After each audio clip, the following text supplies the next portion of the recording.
جو ڈاکٹر حضرات ہیں نا جو یوٹیوب پہ ویڈیوز ڈالتے ہیں ان سے میں ایک گزارش کروں گا, اللہ کا واسطہ آپ اپنی میڈیکل ٹرمز کو نا دائیں بائیں رکھ کے آیا کرو, اور بہت تمیز سے نا لوگوں کو آسان زبان میں, لوگوں کی زبان میں آپ جو بات سمجھانا چاہتے ہیں سمجھایا کریں.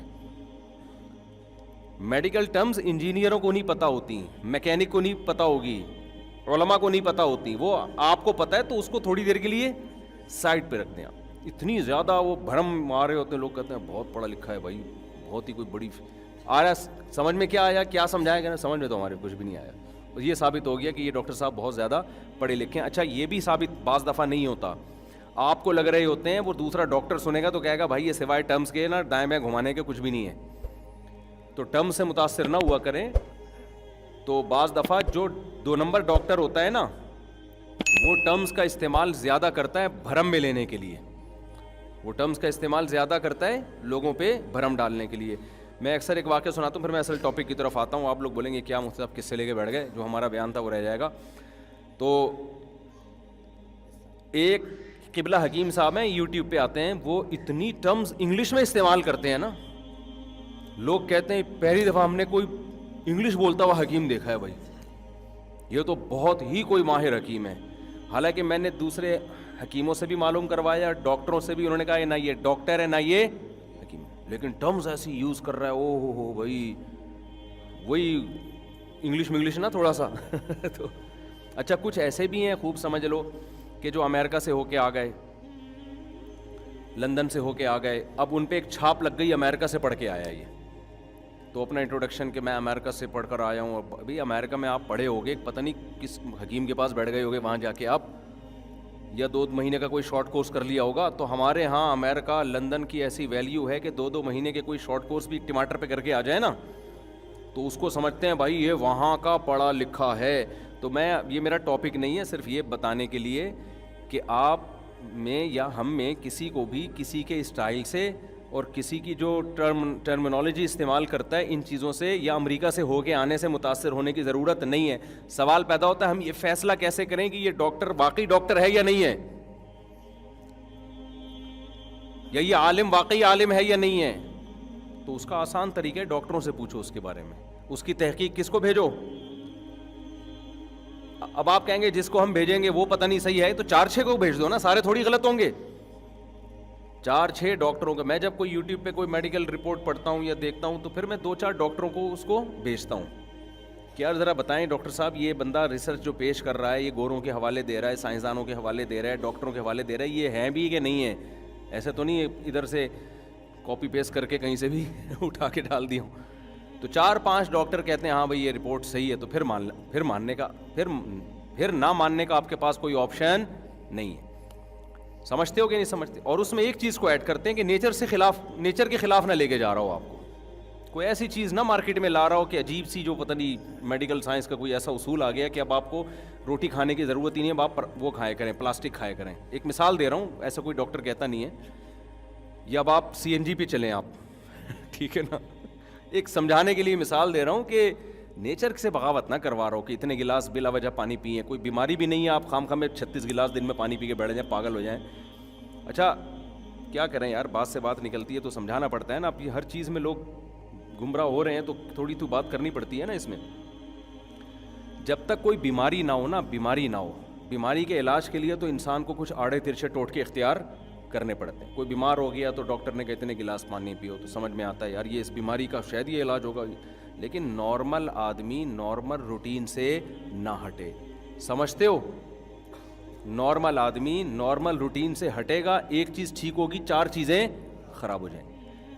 نارمل آدمی کا صحت مند رہنے کا وہی طریقہ ہے جو اسلام 1400 سال پہلے بتا رہا ہے, وہ قیامت تک تبدیل نہیں ہو سکتا. وہی طریقہ فالو کرو تو انشاءاللہ تمام دوائیں بچوں کی پہنچ سے بھی دور رہیں گی اور بڑوں کی پہنچ سے بھی دور رہیں گی. پھر بھی کوئی بیماری ہوتی ہے پھر ڈاکٹر کے پاس جاؤ. آج صحت مند آدمی بھی ڈاکٹر سے پوچھ کے کھا رہا ہے کہ میں کتنا کھاؤں اور کتنا پیوں. تو کسی کو ڈاکٹر صاحب نے لگا دیا, سارے ڈاکٹر نہیں یہ باتیں کرتے, کچھ کر رہے ہیں کہ اتنے گلاس پانی. میرا مطلب ہرگز ڈاکٹروں کی توہین نہیں ہے بھائی, نہ یہ کہ ہم ڈاکٹر میں میڈیکل سائنس میں ہم آگے ہیں. ہم کہتے ہیں یار جو کامن سینس کی بات ہوتی ہے نا اس میں کسی سے مشورہ لینے کی ضرورت نہیں ہے. تو ڈاکٹر کی فیلڈ شروع ہوتی ہے. اچھا 3 کام جو مذہب نے بتائے ہیں وہ کر لو, سمجھدار ڈاکٹر بھی اسی کا مشورہ دیں گے انشاءاللہ. جو مذہب نے 3 کام بتائے ہیں نا صحت کے حوالے سے, وہ کر لو. نمبر 1, مذہب گوشت کھانے کی آپ کو ترغیب دیتا ہے تو کھا لیا کرو. ایسا نہ ہو کچھ تحقیق بدل جائے اور بعد میں کہیں کہ جی وہ جو گوشت نہیں کھاتے ان کو ہارٹ اٹیک کا خطرہ زیادہ ہوتا ہے, ٹھیک ہے نا. ایسا نہ ہو کہ الٹا ہو جائے معاملہ. تو جو کھا رہے ہو تو اپنی ذمہ داری پہ مر جاؤ, کوئی مسئلہ نہیں ہے. تو پہلی بات, گوشت نہ چھوڑو. دوسری بات, آپ نے کیا کرنا ہے, ہمارے نبی صلی اللہ علیہ وسلم زیادہ کھایا کرتے تھے یا زیادہ کھانے کی ترغیب دی ہے یا بھوکا رہنے کی ترغیب دی ہے؟ کم کھانے کی نہیں, بھوکا رہنے کی. کم کھانا تو بہت, کم کھانے کا مطلب کھائیں. ہمارے نبی کی جو سیرت ہے وہ ہے, اے اللہ ایک وقت کھانے کو ملے تو شکر ادا کروں اور ایک وقت بھوکا رہوں میں تو صبر کروں میں. سمجھتے ہو کہ نہیں سمجھتے؟ اور آپ صلی اللہ علیہ وسلم نے فرمایا, میری امت میں, جو حدیث کا مفہوم میں اپنے الفاظ میں بیان کر رہا ہوں, آپ نے فرمایا خیر القرون قرنی ثم الذین یلونہم ثم الذین یلونہم, سب سے بہتر میرا زمانہ ہے, پھر اس کے بعد والا, پھر اس کے بعد والا. پھر آپ نے فرمایا یفش الکذب, جھوٹ پھیل جائے گا, یعنی برائی آنا شروع. اور انہی برائیوں میں آپ نے بتایا کہ جھوٹی گواہیاں, اور انہی میں آپ نے بتایا کہ لوگ زیادہ کھانا شروع کر دیں گے. یہ نہیں فرمایا کہ حرام کھانا شروع کر دیں گے, نا نا نا نا, حلال کھائیں گے مگر زیادہ. تو زیادہ کھانے کو بھی کس میں شامل کیا جا رہا ہے؟ برائی میں شامل کیا جا رہا ہے. یعنی امت اتنی بری ہو جائے گی, خوب کھانا شروع کر دے گی, کھانا بہت کھائے گی. نہیں آ رہی بات میرا خیال ہے. تو کم کھانے کی ترغیب ہے, کم کھانے کی ترغیب ہے. اتنی ترغیبات ہیں نا کم کھانے کی کہ ہمیں تو اپنے بارے میں ایسا لگتا ہے کہ یار پتہ نہیں ہمارا ہوگا کیا. یعنی اگر ہم پیغمبر صلی اللہ علیہ وسلم سے قیامت کے دن ملے اور اپنے پراٹھوں کے, ہم نے کسی نے بتا دیا کہ یہ 2 پراٹھے صبح ناشتے میں کھایا کرتے تھے, تو امید تو ہے کہ انشاءاللہ ان چیزوں پہ پکڑ نہیں ہوگی. یہ ترغیبی چیزیں ہیں, کوئی واجب حکم نہیں ہے, لیکن ہم جائیں گے کہاں؟ تو ہم بہت کھاتے ہیں بھائی, بہت کھاتے ہیں. نبی صلی اللہ علیہ وسلم کی خدمت, یہ میں ٹاپک کمپلیٹ کرتا ہوں, جب چل پڑا ہے نا اتنا ہو گیا تو اس کو مکمل. آپ نے جو بھائی موضوع دیا ہے وہ کہاں گئے بھائی نے پرچی دی تھی, وہ میں اس پہ ضرور بیان, آپ جمعے کے بیان میں آتے ہیں, میں انشاءاللہ اس پہ ضرور, میرے ذہن میں پہلے سے یہ ٹاپک تھا, میں اس پہ ضرور بات کروں گا انشاءاللہ. تو خوب سمجھ لو. دیکھو نبی صلی اللہ علیہ, ابھی صحت کی بات چلی ہے نا, تو اکارڈنگ ٹو اسلام کیا کہتا ہے اس بارے میں, وہ چند چیزیں نوٹ کر لو تو وہ آپ کو زندگی پر فائدہ پہنچائیں گی. نبی صلی اللہ علیہ وسلم نے فرمایا کہ 2 آدمیوں کا کھانا, ایک آدمی کا کھانا 2 کے لیے کافی ہے. طعام الواحد یکفی الاثنین, ایک آدمی کا کھانا 2 کے لیے کافی ہے. یہ صحیح حدیث ہے. جتنے میں 2 آدمی, ایک آدمی سیر ہوتا ہے نا, اس میں اصل میں 2 کے لیے کافی کا کیا مطلب, سیر تو نہیں ہوتے, لیکن جتنی آپ کو انرجی چاہیے, جتنا آپ کو زندہ رہنے کے لیے, ایک مناسب لائف گزارنے کے لیے جتنی خوراک چاہیے, تو جتنا ایک آدمی کھا رہا ہے وہ کتنے کھانا شروع کر دیں, 2 کھانا شروع کر دیں تو وہ کافی ہو جائیں گے آپ. اور ہمارے ہاں جتنا ایک کھاتا ہے, جتنا ایک کو کی خوراک ہے تو وہ 2 کی کھاتا ہے. وہ اس حدیث پہ کیسے عمل کر رہا ہے, الٹا. جتنا ایک میں سیر ہو جاتا ہے نا, حدیث تو کہہ رہے ہیں تم ایک میں جتنا پیٹ بھر جاتا ہے تو آدھے میں اس کا آدھا کر دو. اور میں آپ کو بتاؤں, جب آپ آدھا کرو گے نا, پھر جو آپ گوشت کی یخنی پیو گے, او ہو, جو ہمارے نبی نے یوم نہر میں, مزہ آئے گا آپ کو. صحیح ہے نا, مزہ آئے گا, مزہ آئے گا آپ کو. تو آدھا کر لو اس کو. اور نبی صلی اللہ علیہ وسلم کی خدمت میں ایک کافر آیا, آپ صلی اللہ علیہ وسلم اکرام کرتے تھے, چاہے مسلم ہو غیر مسلم. آپ صلی اللہ علیہ وسلم نے اس کو دودھ پلایا. ہمارے ہاں دودھ پیا جاتا ہے ناشتہ کرنے کے بعد, 2 پراٹھے کھانے کے بعد, پھر آپ 1 گلاس دودھ پیتے ہیں اور کہتے ہیں کہ کیلشیم ملے گا, فیٹ ملے گا. کچھ بھی نہیں ملے گا اس سے, ٹھیک ہے, کہ اس کے کھانچے کہیں ہیں ہی نہیں جہاں جا کے یہ فٹ ہو. ہم جو نبی کی سیرت میں دودھ دیکھتے ہیں نا, اس میں 2 چیزیں نظر آتی ہیں ہمیں. ایک تو شدید بھوک میں, بھوک مٹانے کے لیے دودھ پیا گیا ہے, یعنی دودھ ایز اے کھانا استعمال کیا گیا ہے. ہمارے ہاں دودھ کو کھانا بولتے ہی نہیں ہے. دودھ جب شدید بھوک لگ رہی ہوگی نا, تو پہلے خوب بریانی اور نہاری طبیعت سے پھوڑنے پھاڑنے کے بعد پھر کہیں گے کیونکہ حکیم صاحب نے کہا ہے کہ رات کو دودھ پی کے سونا چاہیے، لہذا پھر دودھ پی کے سو کے ایک دن دھماکے کے ساتھ پھٹ پھٹا کے ہلاک ہو جائے گا۔ تو ہم نبی کی سیرت میں دیکھتے ہیں، غزوہ احد میں دیکھو نا، سب صحابہ کو شدید بھوک تھی، تو حضرت ابو ہریرہ رضی اللہ تعالیٰ عنہ کو نبی نے حکم دیا یہ دودھ کا ایک پیالہ آیا ہے نا، تو شدید بھوک تھی صحابہ کو، 2-3 دن کے سے بھوک لگ رہی تھی، پیٹ پہ پتھر باندھے ہوئے تھے، تو آپ نے کیا فرمایا؟ حضرت ابو ہریرہ کہتے ہیں کہ ایک ہی پیالہ تھا، تو نبی صلی اللہ علیہ وسلم نے حکم دیا کہ دائیں طرف سے پلانا شروع کرو، تو کہتے ہیں میں نے سوچا کہ میں اتنا مجھے بھوک لگ رہی، میرے حصے میں تو کچھ بھی نہیں آئے گا، اللہ نے برکت اتنی رکھی تو سب نے سیر ہو کے پیا اس کو۔ حضرت ابو ہریرہ کے برکت دے دی اللہ نے، ایک معجزہ نبی کا ظاہر ہوا، حضرت ابو ہریرہ نے پیا، کہتے ہیں اور پیو، سیر ہو گئے حضرت ابو ہریرہ رضی اللہ تعالیٰ عنہ۔ اس طرح کی اور بہت ساری ہمیں مثالیں ملتی ہیں کہ شدید بھوک میں بھوک کس سے مٹائی ہے؟ دودھ سے، پھر دودھ جزو بدن بنتا ہے اور ایسا ٹھا کر کے جا کے باڈی کو لگتا ہے نا۔ تو 2 چیزیں نبی نے بھوک میں استعمال کیا، دوسری چیز تازہ دودھ استعمال کیا آپ صلی اللہ علیہ وسلم نے، بوائل دودھ نہیں استعمال کیا، یعنی جہاں تک ہمارے معلومات ہے تازہ دودھ۔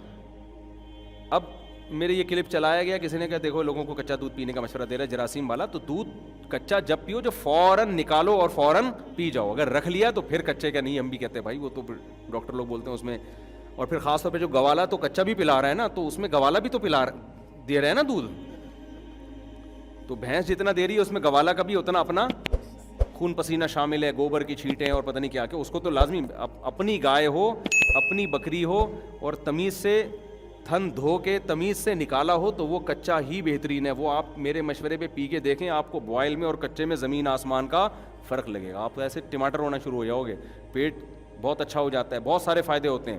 تو ہمارے نبی نے ہمیشہ دودھ حلب الشاۃ، دودھ نکالا اور دودھ پیا، کچا پیا ہے۔ تو یہ 2 چیزیں۔ خیر، تو میں عرض کر رہا تھا کہ کچھ لوگ آئے آپ صلی اللہ علیہ وسلم کی خدمت میں، تو ان میں غیر مسلم بھی تھا، تو آپ نے اس کا اکرام کس سے کیا؟ بھوک لگ رہی تھی سب کو تو آپ نے دودھ پلایا۔ انہوں نے 7 پیالے دودھ پیے اس غیر مسلم نے۔ پہلے کے پیالے بھی بڑے بڑے ہوتے تھے، ایک پیالہ آپ نے فرمایا اور اس نے کہا اور، دوسرا آپ نے فرمایا اور اس نے کہا اور، 7 پیالے پی گیا۔ 8ویں پہ اس نے کہا بس میرا پیٹ بھر گیا، سیر ہو گیا، چلا گیا، مسلمان ہو گیا۔ وہ نبی کے اخلاق اور آپ کی سیرت کو دیکھ کر اگلے دن دوبارہ آیا، پھر آپ نے دودھ پیش کیا، اس نے 1 پیالہ پیا، آپ نے دوبارہ پیش کیا، اس نے کہا شبعتو، میں سیر ہو گیا ہوں۔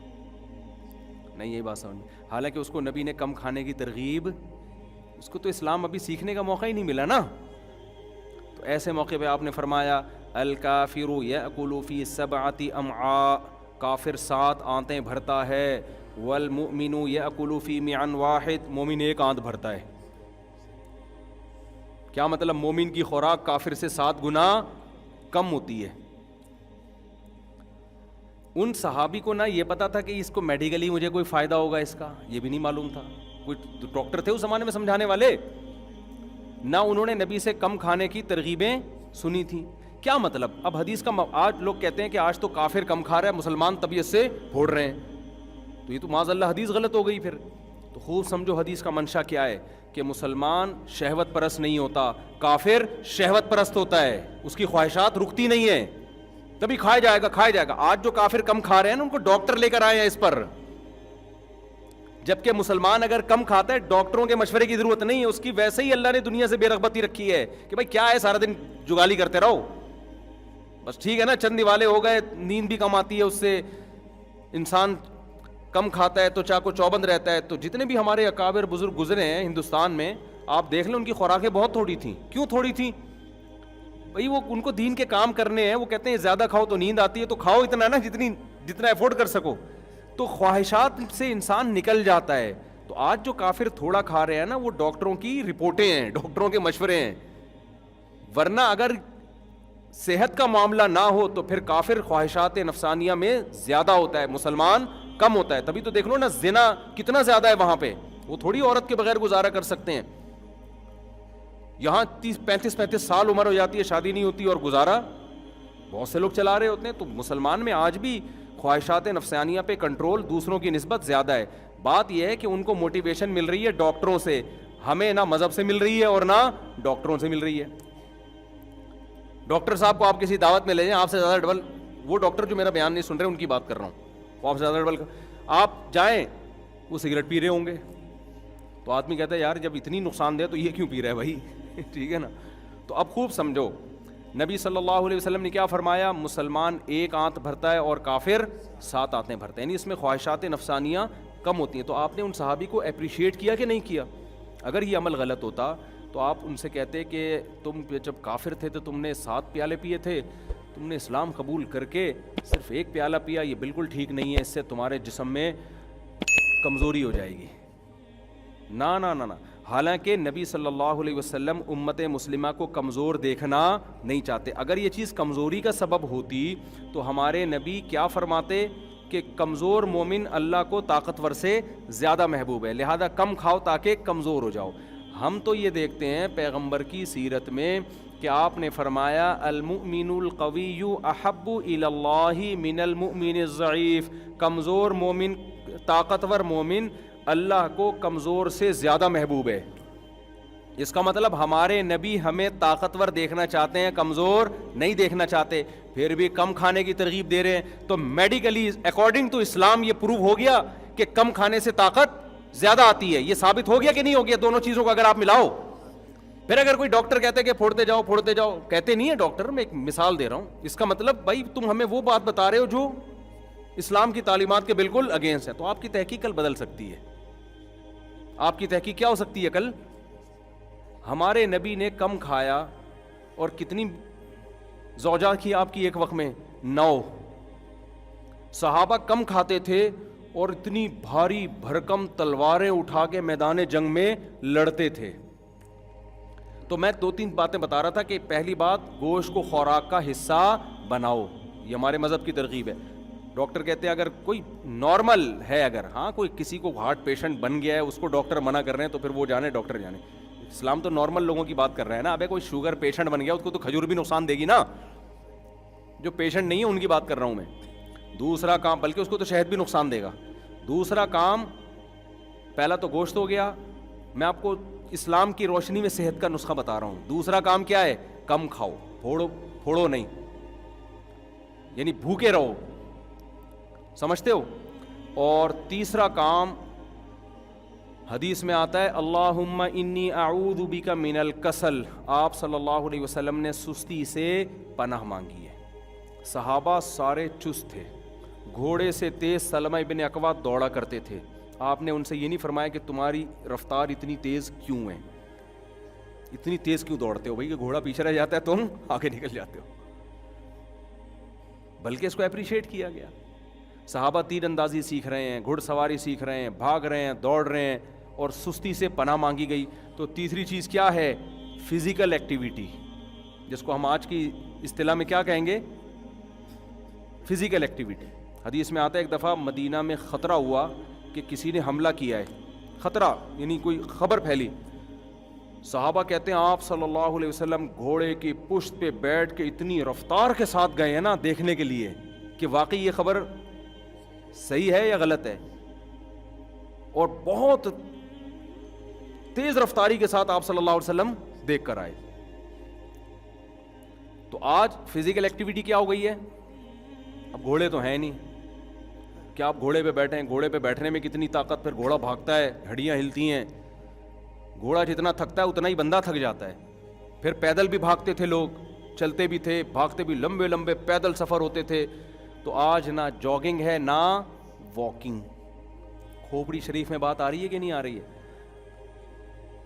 آپ کہہ سکتے ہیں جاگنگ کی الگ سے کوئی ترغیب. بھائی جو کام اسلام چاہتا ہے وہ اگر اس کے بغیر نہیں ہو رہا تو پھر یہ چیز خود بخود اس ترغیب میں داخل ہوگی کہ نہیں ہوگی؟ اللہ آپ کو چست دیکھنا چاہتے ہیں, سستی سے حدیث میں پناہ مانگی ہے. تو جو کام سستی کا ذریعہ اور سبب بن رہا ہے اس کام سے بھی پناہ مانگی ہوگی کہ نہیں ہوگی؟ تو یہ 3 کام ہو گئے, اور چوتھا بھی ایک ایڈ کر لو اس میں, سونے کی ترتیب. وہ میری اپنی نہیں بنی ہوئی تو میں اس لیے زیادہ نہیں اس پہ بولتا, کیونکہ ہم بھی کراچی میں ہے نا, سارا سونے جاگنے کی ترتیب کی ایسی کی تیسی ہوئی ہے. لیکن ہمارے نبی نے ترغیب دیر سے سونے کی دی ہے یا جلدی سونے کی دی ہے؟ کائنڈلی تھوڑا سا بتا دیں. اور دیر سے 12 بجے اٹھنے کی ترغیب دی ہے, یا آپ تو رات کے آخری حصے میں نماز پڑھا کرتے تھے.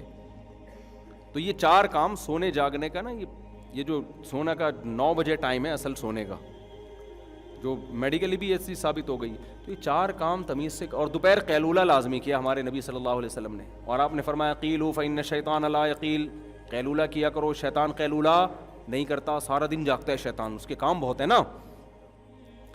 شیطان جو ہے نا کبھی بھی آرام نہیں کرتا. تو اگر آپ آرام نہیں کرتے، ہر وقت کام کام، قائد اعظم نے فرمایا تھا کام کام اور بس کام، تو قائد اعظم کا یہ مطلب نہیں تھا.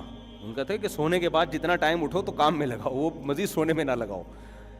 تو آپ نے کیا کیا کہ وہ سارا جو ہے نا ہر وقت لوگ پاگلوں کی طرح جو پیسہ کمانے میں لگے ہوئے ہیں نا، وہ ہر وقت پاگلوں کی طرح پیسہ کمانے میں لگے ہوئے، سوتے ہی نہیں ہیں. اور سوتے ہیں تو موبائل پہ لگے رہتے ہیں. پھر موبائل تو ظاہر ہے نیند کو غائب کر دے گا. تو ہمارے نبی صلی اللہ علیہ وسلم گہری نیند سوتے تھے. حدیث میں آتا ہے آپ صلی اللہ علیہ وسلم کے نا ہلکے سے خراٹوں کی آواز آتی تھی. جب یہ گہری نیند ہوتی ہے نا تو ناک سے نا آپ صلی اللہ علیہ وسلم کے معمولی سے خراٹوں کی آواز، یہ جب گہری نیند ہوتی ہے تو پھر ایسی آواز آتی ہے. تو آپ صلی اللہ علیہ وسلم اور آخری عمر میں جسم مبارک بھی تھوڑا سا بھاری ہو گیا تھا، تو گہری نیند سویا کرتے تھے آپ صلی اللہ علیہ وسلم. تو ہمارے ہاں ان چیزوں پہ عملی. خیر میں یہ عرض کر رہا ہوں کہ یہ 4 کام کر لو تو انشاءاللہ جیسے تمام دوائیں بچوں کی پہنچ سے دور ہوتی ہیں تو تمام دوائیں بڑوں کی پہنچ سے بھی کیا ہوں گی، دور ہوں گی. پھر جب پیاس لگے پانی پیو، جی نیچرل لائف. اس کے بعد اگر پھر کوئی خدا نخواستہ بیماری ہوتی ہے پھر ڈاکٹر جتنے گلاس کا مشورہ دے رہا ہے اس کے مشورے پہ اتنے پی. اس سے پہلے ڈاکٹر کو کہ خام خواہ کے مشورے لینے کی میرے بھائی کوشش نہ کرو. خام خواہ کا جو ہے نا خطرناک ہو جائے گا، وہ ایسا نہ ہو ریسرچ کی بھینٹ چڑھا دے، کل وہ ریسرچ کیا ہو جائے. اب مثال کے طور پر وہ جو اب تک سبزی کھا رہے ہیں، 15 سال پہلے میری ملاقات ہوئی تھی ان سے، وہ سبزی کھا رہے تھے، کہہ رہے تھے گوشت نہیں کھانا چاہیے، چکن بھی نہیں کھا رہے تھے وہ. تو اب اگر بالفرض ریسرچ چینج ہو گئی، نہیں یہ گوشت کھانا چاہیے سبزی نہیں کھانی چاہیے، تو وہ تو کہیں گے یار ہم نے تو 20 سال کیا کر دیے.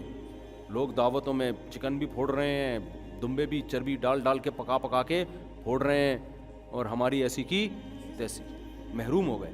تو ہندو رہتے ہوں گے 90 سال 100 سال، مجھے نہیں پتا اس کا، سبزی سے رہتے ہیں، لیکن گوشت. ہمارے نانا ماشاءاللہ گوشت کھورتے ہیں، 99 سال میں انتقال ہوا ہے. وہ بھی اللہ کی قدرت تھی، تو ورنہ اتنی صحت تھی ان کی. تو رپورٹیں تو آپ کو ہر طرح کی مل جائیں گی.